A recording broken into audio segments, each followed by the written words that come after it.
بسم اللہ الرحمن الرحیم. السلام علیکم. کلاس 10 اسلامیات لیکچر نمبر 19. اب سورہ احزاب کی اس رکوع میں ٹھیک ہے ان کی پہلی آیات میں حضور اکرم صلی اللہ علیہ وسلم کے گھرانے کے بارے میں کچھ آداب ہم نے پڑھے تھے کہ آپ صلی اللہ علیہ وسلم کے گھر میں بغیر اجازت کے داخل نہ ہو. ٹھیک ہے جب دعوت پر بلایا جائے تو کھانا پکنے کا انتظار نہ کرو. ٹھیک ہے اور کھانا کھانے کے بعد گپ شپ کی ممانعت سے بھی منع فرمایا ہے. اس کے بعد آپ صلی اللہ علیہ وسلم کی ازواج سے اگر کوئی چیز مانگو تو پردے کے پیچھے سے مانگو، اس کا حکم ہے. اور دوسری بات یہ ہے کہ آپ صلی اللہ علیہ وسلم کی ازواج سے نکاح کرنا کیا ہے، ہم امت کے لیے ہمیشہ کے لیے کیا ہے، حرام ہے، یعنی بڑا گناہ ہے. اب آج کی آیات میں ان لوگوں کے بارے میں ہے کہ جو مستثنا ہے، یعنی وہ لوگ آپ صلی اللہ علیہ وسلم کے گھروں میں بغیر اجازت کے اندر آ سکتے ہیں. اس میں ازواج کے والدین آ جاتے ہیں، بھائی آ جاتے ہیں، بھتیجے آ جاتے ہیں، بانجے آ جاتے ہیں. ٹھیک ہے تو یعنی وہ لوگ جو آپ صلی اللہ علیہ وسلم کے گھر آ جا سکتے ہیں. دیکھیں بسم اللہ الرحمن الرحیم. لا جناح علیہن، نہیں ہے تم پر کوئی گناہ، فی آبائہن، کہ پردہ نہ کرو اپنے باپ سے. ٹھیک ہے ولا ابنائہن، اور نہ اپنے بیٹوں سے، ولا اخوانہن، اور نہ اپنے بھائیوں سے، ولا ابناء اخوانہن، اور نہ اپنے بھائیوں کے بیٹوں سے. ٹھیک ہے ولا ابناء اخواتہن، اور نہ اپنی بہنوں کے بیٹوں سے، ولا نسائہن، اور نہ ہی مسلمان عورتوں سے، ولا ما ملکت ایمانہن، اور نہ کنیزوں سے. کنیزوں سے مراد جو باندیاں ہوتی ہیں، ٹھیک ہے جو آپ کے دائیں ہاتھ کی مالک ہو. واتقین اللہ، اور تم اللہ سے ڈرتی رہو. ان اللہ کان علی کل شیء شہیدا، بے شک اللہ ہر چیز پر گواہ ہے. ٹھیک ہے تو ان میں اس مستثنا لوگوں کا ذکر تھا. اب اگلی آیت میں جو ہے حضور اکرم صلی اللہ علیہ وسلم پر درود شریف پڑھنے کے بارے میں ہے. اب درود شریف پڑھنے کا حکم جو ہے وہ 2 ہجری میں نازل ہوا. یہ دراصل بارگاہ الہی میں ایک اعلیٰ درجے کی دعا ہے اور آپ صلی اللہ علیہ وسلم کی ذات پاک سے اپنی ایمانی وابستگی کا اظہار ہے. اس کا حکم بندوں کو اللہ تعالیٰ کی طرف سے دیا گیا ہے. اللہ تبارک و تعالیٰ کا ارشاد ہے ان اللہ و ملائکتہ یصلون علی النبی، کہ اللہ اور اس کے فرشتے محمد صلی اللہ علیہ وسلم پر درود بھیجتے ہیں. اے مومنو تم بھی پیغمبر پر درود اور سلام بھیجا کرو. اب درود شریف کی خصوصیت کیا ہے کہ درود شریف پڑھنا وہ واحد عمل ہے جس میں انسان فرشتوں اور اپنے خالق کا ہم زبان ہو جاتا ہے. اب صلاۃ کے معنی جو ہے بڑی وسیع ہے. اس کی نسبت اگر اللہ کی طرف ہوگی تو اس کا مطلب یہ ہوگا کہ آپ صلی اللہ علیہ وسلم پر رحمت نازل فرماتے ہیں. جب ملائکہ اور مومنین کی طرف ہوگا تو اس کا مطلب اللہ سے رحمت کی دعا ہے.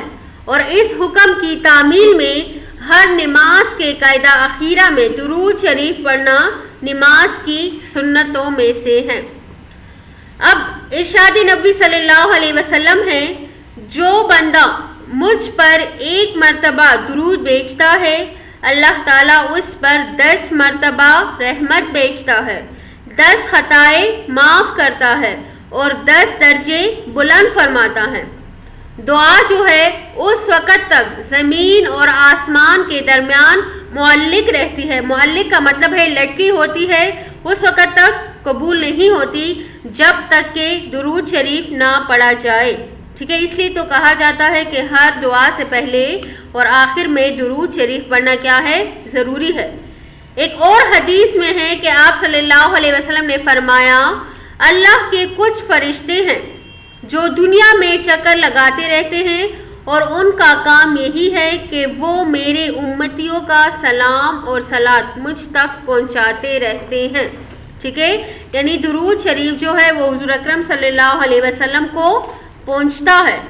اب جو شخص درود شریف نہ پڑھے اس پر وعید کیا ہے، ایک مرتبہ حضرت جبرائیل علیہ السلام نے یوں بددعا فرمائی کہ ہلاک ہو جائے وہ شخص جس کے سامنے آپ صلی اللہ علیہ وسلم کا ذکر مبارک ہو اور وہ آپ پر درود نہ بھیجے.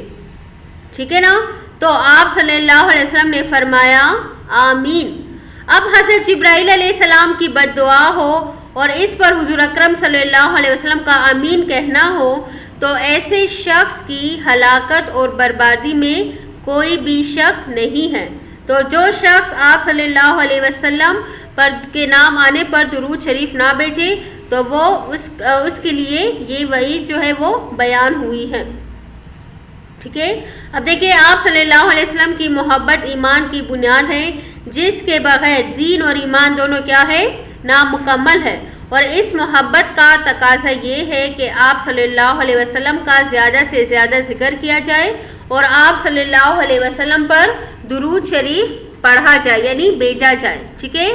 اب اگلی آیت میں جو ہے ان الذین بے شک جو تکلیف دیتے ہیں اللہ اور اس کے رسول کو. ٹھیک ہے. لعنہم اللہ فی الدنیا والآخرہ اللہ کی لعنت ہوتی ہے اس پر دنیا میں بھی اور آخرت میں بھی. ٹھیک ہے. اب یہاں پر تکلیف دینے سے مراد سنت کی خلاف ورزی بھی ہو سکتی ہے یا کوئی بدعت گمراہی دین سے ہٹ جانا دین میں کوئی نئی بات نکال دینا. ٹھیک ہے.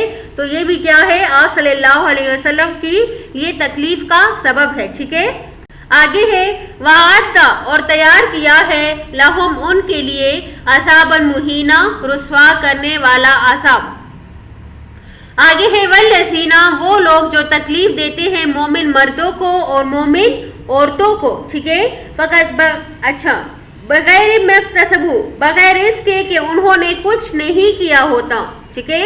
یعنی مومن مردوں اور مومن عورتوں کو ان کی ناکردہ کام کی تہمت سے تکلیف دینا یعنی انہوں نے کوئی کام نہیں کیا ہوتا لیکن انہوں نے مجبوراً وہ تہمت جو ہے وہ بہتان اپنے سر لیا ہوتا ہے. ان کو تکلیف دینا کیا ہے؟ بہتاناً و اسم مبینہ کیا ہے؟ واضح اور صریح گناہ ہے. ٹھیک ہے. تو مومن مردوں اور مومن عورتوں کو بھی تکلیف دینے سے منع کیا گیا ہے. اس رکوع کا ترجمہ آپ لوگ کا مکمل ہو گیا. یہ پورے رکوع کا ترجمہ یاد کریں. ٹھیک ہے. آگے ہے الفاظ معنی. اناہو کھانے کے تیار ہونے کا وقت یا اس کا مطلب برتن بھی آ سکتا ہے. ٹھیک ہے. یعنی برتن یا ہانڈی کو بھی کہتے ہیں. ٹھیک ہے نا. آگے ہے دعی تمہیں بلایا جائے. آگے ہے طعام تم نے کھانا کھا لیا یا تم کھانا کھا چکے. ٹھیک. آگے ہے انتشرو منتشر ہو جاؤ یعنی پھیل جاؤ واپس چلے جاؤ. مستانسین جی لگاتے ہوئے یعنی باتوں کے لیے بیٹھ جانا گپ شپ لگانا. یوسی تکلیف دیتا ہے ستاتا ہے. یستحیی حیا کرتا ہے شرماتا ہے. ٹھیک ہے. احتملوا انہوں نے بوجھ اٹھا لیا. اب یہ الفاظ معنی بھی جو ہے آپ لوگ یاد کریں. ٹھیک ہے. والسلام. شکریہ.